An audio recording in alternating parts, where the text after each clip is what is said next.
आज हम लोग का टॉपिक रहेगा formation of image in spherical mirror, यानी स्फेरिकल मिरर मतलब गोलीय दर्पण। अब ये सबसे पहले हम कॉनकेव वाला ले रहे हैं, ठीक है। कौन सा ले रहे हैं? कॉनकेव ले रहे हैं। इसका दूसरा नाम है कन्वर्जिंग मिरर। अब हम सबसे पहले हमने ऑब्जेक्ट कहाँ पे रखा हुआ है? इन्फिनिट डिस्टेंस पर। हमारा ऑब्जेक्ट इन्फिनिट डिस्टेंस पे है, यानी इन्फिनिट डिस्टेंस पे अगर ऑब्जेक्ट है तो उससे आने वाली रेज कैसी होंगी? पैरेलल होंगी। किसके पैरेलल? प्रिंसिपल एक्सिस के पैरेलल, है ना। ये वाली लाइन जो है इसको हम बोलते हैं प्रिंसिपल एक्सिस।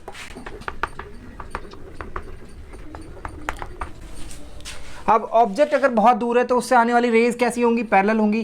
पैरेलल होती है तो वो आपको पता है, हम यहाँ पे जैसे ही रेज यहाँ पे मिरर पे टकराई, अभी जिस पॉइंट पर वो टकराई है उस पॉइंट पर हम परपेंडिकुलर बनाएंगे।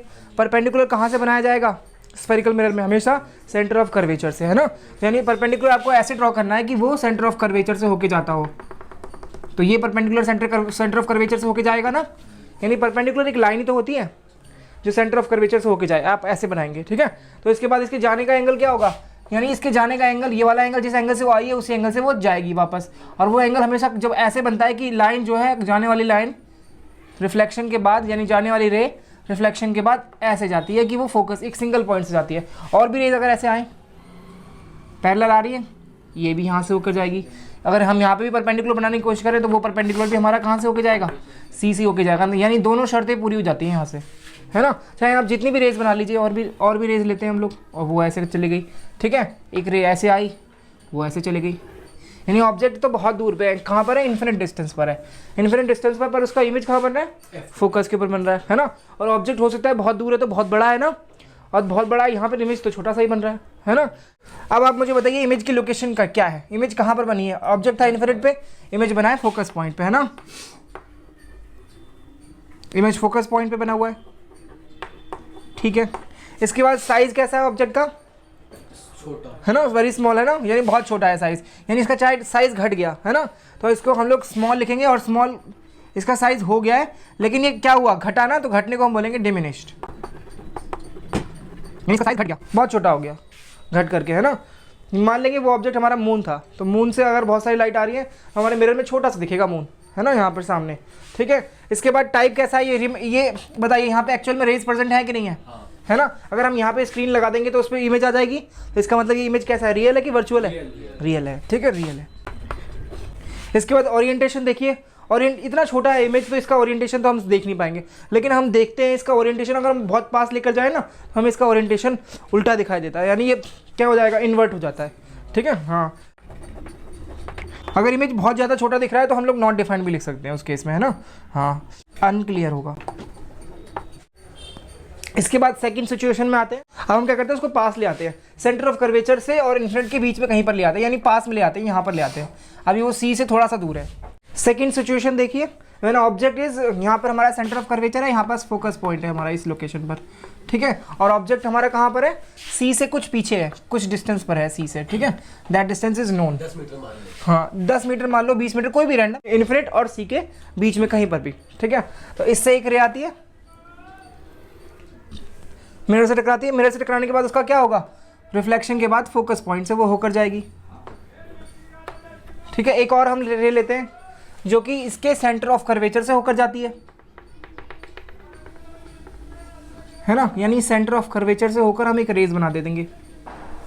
टकराने के बाद सेंटर ऑफ कर्वेचर से होकर आ रही है तो आपको पता है फिर वो जिस रास्ते से आ रही है उसी रास्ते पर वापस लौट जाएगी, यानी ऐसे आ रही थी तो ऐसे ही टकरा कर वापस ले जाएगी, क्योंकि सेंटर ऑफ कर्वेचर का सेकंड रूल हम जानते हैं ना। एक रे हमने ली जो फोकस पॉइंट से होकर आ रही है, फोकस पॉइंट से होकर आ रही है तो मिरर से टकराने के बाद क्या होगा उसका? वो टकराने के बाद पैरेलल हो जाएगी, है ना, प्रिंसिपल एक्सिस के पैरेलल हो जाएगी।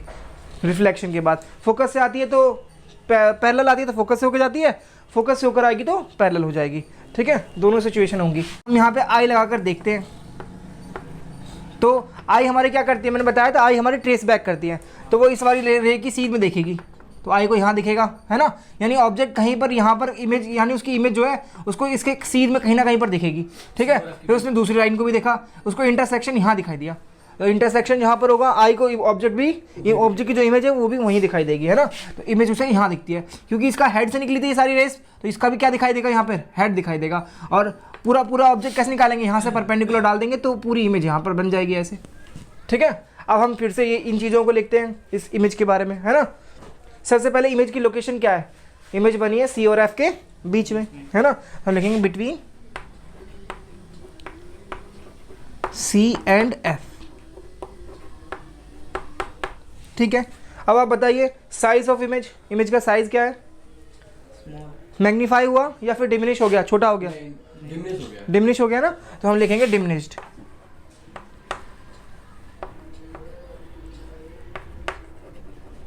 ठीक है, डिमिनिश्ड हो गया इसका साइज। अब टाइप कैसा है इसका, रियल है कि वर्चुअल है, यहाँ पे एक्चुअल में रेज प्रेजेंट है ना, तो ये कैसा इमेज होगा, अगेन रियल होगा। ओरिएंटेशन कैसा है, सीधा है कि उल्टा है, उल्टा है ना, उल्टे को हम बोलेंगे इन्वर्ट और सीधे को बोलेंगे इरेक्ट, तो ये इन्वर्टेड है ना, तो हम लिखेंगे यहाँ पे इन्वर्टेड, ठीक है। ये 4 चीज़ें हमें हर बार लिखनी है। अब हम तीसरी सिचुएशन पर आते हैं। थर्ड केस में ऑब्जेक्ट कहाँ पर है, सेंटर ऑफ कर्वेचर यानी सी पर है, तो ऑब्जेक्ट को हमने यहाँ पर रख दिया, दिस इज आवर ऑब्जेक्ट। अब इससे एक रे जाती है, इसके हेड से होकर जाती है और वो हमारे मिरर से टकराती है, जो कि पैरेलल जाती है एकदम सेंटर, ये अपने प्रिंसिपल एक्सिस के पैरेलल जाती है। टकराने के बाद उसका क्या होगा, अगेन वही रूल, टकराने के बाद वो फोकस से होकर जाएगी, है ना। एक रे हमने क्या की, इस रे को हमने फोकस से ही निकाल दिया। अगर ये रे फोकस से होकर जाती है तो मिरर से टकराने के बाद क्या हो जाएगा, ये पैरेलल हो जाएगी प्रिंसिपल एक्सिस के, मिरर से टकराने के बाद वो प्रिंसिपल एक्सिस के पैरेलल हो जाती है, प्रिंसिपल एक्सिस के पैरेलल हो गई, है ना। अब हमने यहाँ पे लगा दी आईज, अपनी आईज लगा दी, तो आईज क्या करेंगी, ट्रेस बैक करेंगी, यहाँ पर किया ट्रेस बैक, यहाँ पर दिखा दिया इंटरसेक्शन पॉइंट। तो आई को ऑब्जेक्ट का जो हेड है, क्योंकि हेड से रेज आ रही है तो कहाँ दिखाई देगा, इस पॉइंट पे दिखाई देगा। और पूरे इमेज को कैसे बनाएंगे, यहाँ से यहाँ पर एक परपेंडिकुलर ड्रॉप कर देंगे, है ना, तो पूरा इमेज बन जाएगा, ठीक है। अब अगेन हम क्या करते हैं, इमेज के बारे में डिस्क्रिप्शन लिखते हैं। तो इमेज की लोकेशन क्या है, सी पर अगर ऑब्जेक्ट था तो उसकी लोकेशन भी, यानी इमेज की लोकेशन भी कहाँ मिली, सी पर ही मिली, यानी ये सेम है उसकी लोकेशन, जहाँ पर ऑब्जेक्ट है वहीं पर हमारा इमेज भी है, ठीक है। और इमेज का साइज कैसा है, साइज भी आप देखेंगे तो सेम ही साइज आता है, तो साइज भी कैसा है, सेम, साइज भी सेम है। टाइप कैसा है बताइए, रियल है कि वर्चुअल है, यहाँ पे एक्चुअल में रेज है कि नहीं है, है ना, यहाँ पे एक्चुअल में रेज, तो ये रियल इमेज हुआ। उसके बाद ओरिएंटेशन बताइए, सीधा है कि उल्टा है, सीधा है, उल्टा है ना अगेन, तो अगेन कैसा है इमेज हमारा, इन्वर्टेड, ठीक है। इसके बाद हम लोग फोर्थ सिचुएशन लेते हैं। अब की बार हमारा ऑब्जेक्ट कहाँ पर है, सी और एफ के बीच में, कहीं पर भी आप ले सकते हो, तो हमने सी और एफ के बीच में यहाँ पर लिया, ठीक है। तो अगेन वही करेंगे, इसके हेड से एक पैरेलल रे जाती है जो कि प्रिंसिपल एक्सिस के पैरेलल है, मिरर से टकराने के बाद वो फोकस पॉइंट से होकर जाती है वो, ठीक है। एक रे हमने ऐसे ली, यानी वो दूसरी रे आती है और वो उसको हम लेते हैं, वो यहाँ से टकरा जाती है, इसके इस हिस्से से टकरा जाती है, सेंटर से। अगर वो सेंटर से टकराती है तो आपको पता है सेंटर से टकराएगी तो परपेंडिकुलर हम यहाँ बनाएंगे, यानी प्रिंसिपल एक्सिस ही हमारा परपेंडिकुलर होगा, प्रिंसिपल एक्सिस परपेंडिकुलर होगा तो ये एंगल और ये वाला एंगल, दूसरा एंगल कैसा होने वाला है, सेम होने वाला है, यानी इसी एंगल पे मैं क्या क्या दूसरी रे बना दूंगा, ये रे ऐसे आ गई, है ना। इन दोनों का इंटरसेक्शन पॉइंट यहाँ पर है, यहाँ पे हमने लगा दी आई, यहाँ पे हम आई से देखते हैं तो आई क्या करेगी, ट्रेस बैक करेगी, अगेन ये एरोज बना लीजिए, आई हमारी ट्रेस बैक करती है, ट्रेस बैक करके उसे कहाँ इंटरसेक्शन पॉइंट दिखा देता है, यहाँ पर, यानी ऑब्जेक्ट का जो हेड है वो यहाँ पे दिखाई देगा इमेज में, तो वो उस यहाँ से हम परपेंडिकुलर ड्रॉप कर देंगे तो हमारी पूरी इमेज आ जाएगी, है ना। तो अगेन हम ये चीज़ें लिखते हैं इसके बारे में, इमेज के बारे में, ठीक है। तो इमेज की लोकेशन क्या है, बिसाइड सी के पीछे बनी है वो, है ना, या फिर हम कह सकते हैं इन्फिनिट और सी के बीच में बनी है, तो हम यहाँ पे लिखते हैं सबसे पहले बिसाइड सी, ठीक है। साइज कैसा है इमेज का, एंड लार्ज, है ना, इसका साइज बढ़ गया, है ना, तो हम इसे मैग्नीफाइड लिखेंगे यहाँ पर, मैग्नीफाई मतलब भी बड़ा हो जाना होता है, ठीक है। यहाँ पे हम मैग्नीफाइड लिखें, यानी साइज मैग्नीफाई हो गया। इसके बाद टाइप कैसा है इमेज का, अगेन टाइप कैसा है, रियल है कि ये वर्चुअल है, रियल है ना अगेन, क्योंकि एक्चुअल रेज प्रेजेंट है, ये आई जो देख रही है यहाँ पे एक्चुअल इंटरसेक्शन हो रहा है रे का, है ना, तो ये रियल हुआ, ठीक है। ओरिएंटेशन कैसा है, डायरेक्ट या इन्वर्ट हुआ, है ना, ओरिएंटेशन इन्वर्ट हुआ। अब फिफ्थ कंडीशन पढ़ते हैं, यानी ऑब्जेक्ट को हम थोड़ा सा और पास लेकर जाएंगे। अब की वाली सिचुएशन को देखिए, अब हमारा ऑब्जेक्ट क्या है, फोकस पर है, तो इससे हम जो भी रेज बनाएंगे निकालते हुए, आपको पता है फोकस पर से होकर कोई रे आ रही होगी तो वो प्रिंसिपल एक्सिस की क्या हो जाएगी, अपने आप पैरेलल हो जाएगी, यानी हम इससे जितनी भी रेज बनाएंगे सारी क्या हो जाने वाली है, प्रिंसिपल एक्सिस के पैरेलल हो जाने वाली है, यानी टकराने के बाद ये वाली या फिर ऐसे भी बना सकते हो, इस टकराने के बाद रे ऐसे चली गई, ऐसे ये रे ऐसे गई, इससे जो रे निकलती है वो हर डायरेक्शन निकलेंगी, है ना। एक रे उसके इस तरह से निकली, इससे एक रे ऐसे आई और ऐसे टकराई मिरर से। मिरर से टकराने के बाद वो उस मिरर रे का क्या होने वाला है, क्योंकि वो यहाँ पे टकराई है, जिस एंगल से आई है उसी एंगल से, क्योंकि वो अब की बार पोल से टकराई है ना, जिस एंगल से आई है उसी एंगल से वापस चली जाएगी, यानी ये इस एंगल के साथ चली जाती है। और हम देखते क्या है, हम लोग क्या देखते हैं, हम लोग देखते हैं कि ये वाली रेज, ये वाली रे, यानी ये वाली रे आप देख रहे हो और ये वाली रे कैसी है, दोनों पैरेलल है। तो हम कितना भी दूरी ना आगे बढ़ा ले, ये कभी मैच नहीं होंगी ना, है ना। तो हम लोग अगर आपने ट्रेन की पटरी देखी है, ट्रेन की पटरी आपने देखी है, ट्रेन की पटरी को अगर आप खड़े होकर देखते हैं सामने से, तो आगे जाके आपको मैच होती हुई दिखाई देती है ना। बहुत दूर डिस्टेंस पर ऐसा लगता है कि वो आपस में जुड़ रही हैं, लेकिन वो एक्चुअल में जुड़ती नहीं है। हमें आभास होगा, हमें धोखा होगा कि वो एक्चुअल में जुड़ रही है। हम सोचते हैं पीछे बढ़ाने पर नहीं मैच हो रही, तो आगे बढ़ाने पर मैच नहीं हो रही, तो पीछे बढ़ाकर देखते हैं, पीछे बढ़ाएंगे तो क्या मैच होगी, पीछे बढ़ाएंगे तो भी मैच नहीं होगी। तो इसका इमेज कहाँ बनेगा, इसका इमेज कहीं दूर इन्फिनिट बन जाएगा, यानी इसका इमेज क्या बनता है, इन्फिनिट पे जाके कहीं इमेज बन जाता है इसका। अगर हम आई लगा कर देखते हैं वहाँ से, हमें क्या दिखाई देता है, इन्फिनिट पे बहुत बड़ा साइज दिखाई देता है इसका, ठीक है। तो अब इस डिस्क्रिप्शन को हम आगे लिख सकते हैं, इमेज की लोकेशन क्या है, हाँ इन्फिनिट पे इमेज बना है हमारा। साइज कैसा है इमेज का, वेरी लार्ज, बहुत बड़ा होगा ना, क्योंकि हमने देखा था उल्टा सिचुएशन होगी, जब इन्फिनिट तो ऑब्जेक्ट था तो उसका कहाँ इमेज कहाँ बना था, फोकस पॉइंट बना था। अब फोकस पॉइंट पर इमेज ऑब्जेक्ट रखा हुआ है, तो उसका इमेज कहाँ बनेगा, इन्फिनिट बनेगा, है ना। दोनों एक दूसरे के उल्टे चलते हैं। तो इसका इमेज का साइज कैसा होगा, बहुत बड़ा होगा, तो हम लिख देंगे लार्ज, ठीक है। टाइप कैसा होगा इमेज का, आपकी बार वर्चुअल होगा, रियल नहीं होगा, ठीक है, हाँ। और ओरिएंटेशन के बारे में, अब बहुत दूर में बनेगा, ओरिएंटेशन भी हम लोग लिखेंगे अनडिफाइंड, ठीक है, नॉट डिफाइंड। सुन आई बात, ये चारों स्टेजेस हो गए। अब क्या करते हैं, हम ऑब्जेक्ट को थोड़ा और पास लेकर आते हैं। अब की बार सिचुएशन में हमारा ऑब्जेक्ट कहाँ रखा जाएगा, फोकस पॉइंट और पोल के बीच में, यानी यहाँ पर हमने ऑब्जेक्ट को रख दिया आपने, है ना। अब इससे एक रे निकलती है और यहाँ टकराती है, मिरर से टकराने के बाद क्या होने वाला है उस रे का, वो तुरंत फोकस पॉइंट से होकर जाएगी, जाने लगेगी, है ना। तो वो यहाँ से टकराने के बाद वो फोकस पॉइंट से होकर आगे बढ़ जाती है, यानी ऐसे आई और ऐसे फोकस पॉइंट से होकर चली गई। एक रे हमने ऐसे ली जो कि क्या कहते हैं, यहाँ पर टकराती है, ऐसे पोल पे, हाँ पोल पे टकराती है, पोल पे टकराएगी तो रिफ्लेक्शन के बाद जिस एंगल से आई है उसी एंगल से वापस लौट जाएगी, यानी ये सेम एंगल आप यहाँ बनाइए, जब ये सेम एंगल आप यहाँ बनाएंगे तो ये ऐसा होगा,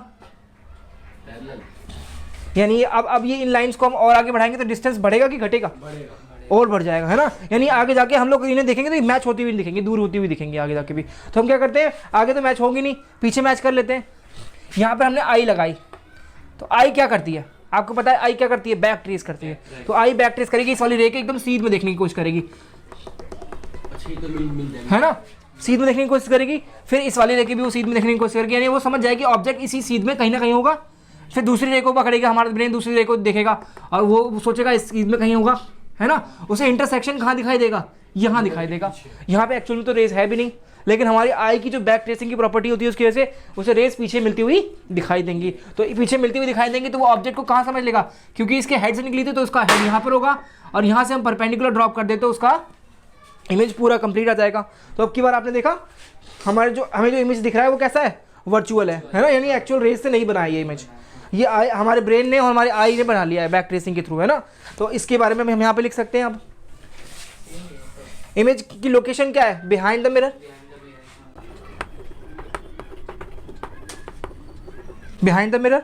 इमेज का साइज कैसा है, मैग्नीफाई हो चुका है ना, हाँ, तो हमने लिख दिया मैग्नीफाई हो गया।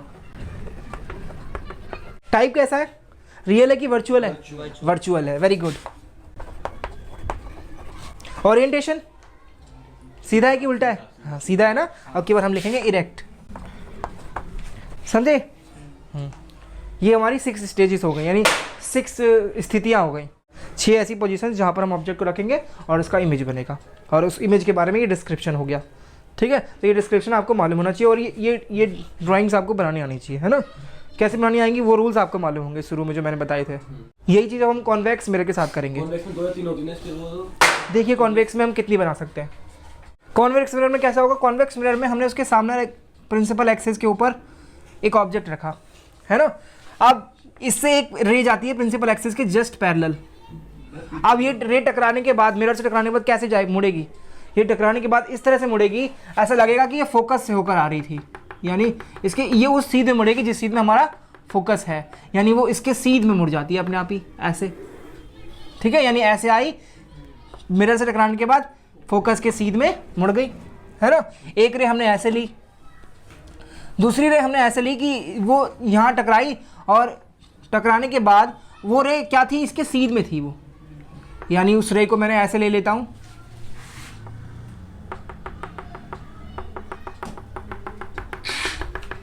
वैसे तो इससे बहुत सारी रेज निकलेंगी, हम उस रे को सेलेक्ट कर रहे हैं जो इसके सीध में आ रही है ना, यानी सीध में आ रही है।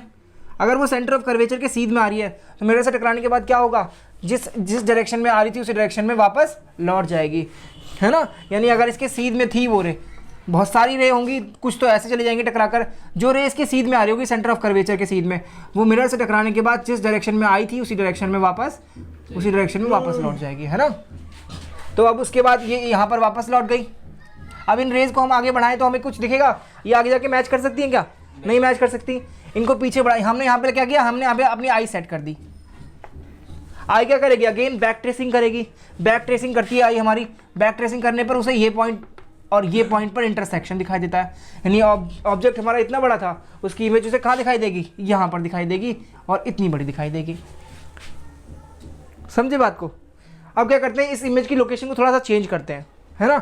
इसकी लोकेशन को सपोज कीजिए हमने ये लिया होता, यानी थोड़ा सा इससे आगे ले लेते हैं। अगर इसकी लोकेशन को आपने ये लिया होता तो फर्स्ट लाइन तो सेम ही होगी, यानी वो ऐसे गई रे और टकराकर ऐसे चली गई, है ना।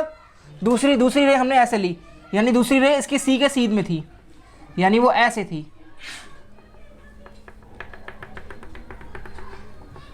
सेंटर ऑफ कर्वेचर के एकदम सीध में, यानी इस वाली लाइन को आप डॉटेड बनाइए क्योंकि रेज यहाँ पे एक्चुअल में कभी जा नहीं सकती। एक रे आई, क्योंकि वो सेंटर ऑफ कर्वेचर के सीध में थी तो वो ऐसे ही वापस लौट गई।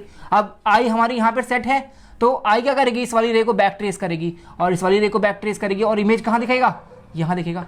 थोड़ा सा बड़ा हो गया इमेज। अब आप पीछे जाइए, अगर हम पीछे होते, यानी इस लोकेशन की जगह पर हम इस लोकेशन पर होते, तो क्या होता, यहाँ से एक रे चलती सीधी, यानी फर्स्ट लाइन तो अगेन सेम ही होगी, ऐसे टकराती रे और टकराकर मिरर से ऐसे चली जाती, है ना। दूसरी रे हम ऐसे बनाते जो इसके सीध में हो, सेंटर ऑफ कर्वेचर के सीध में, सेंटर ऑफ कर्वेचर के सीध में एक रे बनाते। अब इन दोनों को हमारी आई देखती, इस वाली रे को और इस वाली रे को, इसको और इसको, ठीक है। और इसको जहाँ पे मैच करती वो हम लोग का इंटरसेक्शन पॉइंट होता और इमेज यहाँ दिखाई देती, है ना। अगेन इमेज थोड़ी सी और छोटी हो गई। तो आप देख रहे हो हर बार की इमेज इसके सामने ही बन रही है, यहाँ पे बन रही है, और उसका साइज आप जितना दूर जाओगे इसका साइज छोटा होता जाएगा, पास आओगे साइज थोड़ा सा बड़ा हो जाएगा, है ना। अगर हम डिस्क्रिप्शन लिखना चाहें तो हम कैसे लिखेंगे, सबसे पहला क्या होता है, इमेज लोकेशन। तो इसमें इमेज लोकेशन हमने 3-4 देखे, सब में क्या आ रहा है, बिहाइंड द मिरर, मिरर के पीछे आ रहा है। दूसरा साइज ऑफ इमेज का साइज, इमेज का साइज कैसा है, डिमिनिश्ड, है ना। इसमें इमेज का साइज क्या होता है, घट जाता है हमेशा। टाइप ऑफ इमेज, ये कैसा है, रियल है कि वर्चुअल है। यहाँ पे कभी भी एक्चुअल में रेज प्रेजेंट नहीं होती ना, हर बार हमारी आई जो बैक ट्रेसिंग के थ्रू बनाती है, तो ये इमेज कैसे रहेंगे, वर्चुअल रहेंगे। इमेज का ओरिएंटेशन कैसा रहेगा, सीधा, और सीधे को हम क्या बोलते हैं, इरेक्ट। कि जब भी हमारी इमेज का जो टाइप है वर्चुअल होता है तो ओरिएंटेशन हमेशा कैसा रहता है, इरेक्ट रहता है, चाहे ये वाला मिरर हो चाहे वो दूसरा वाला मिरर हो। आप बाकी स्टेजेस को चेक करके देखिए, उसमें जब भी हमारा टाइप वर्चुअल था उस टाइम पर हमारा इमेज का ओरिएंटेशन हमेशा इरेक्ट था।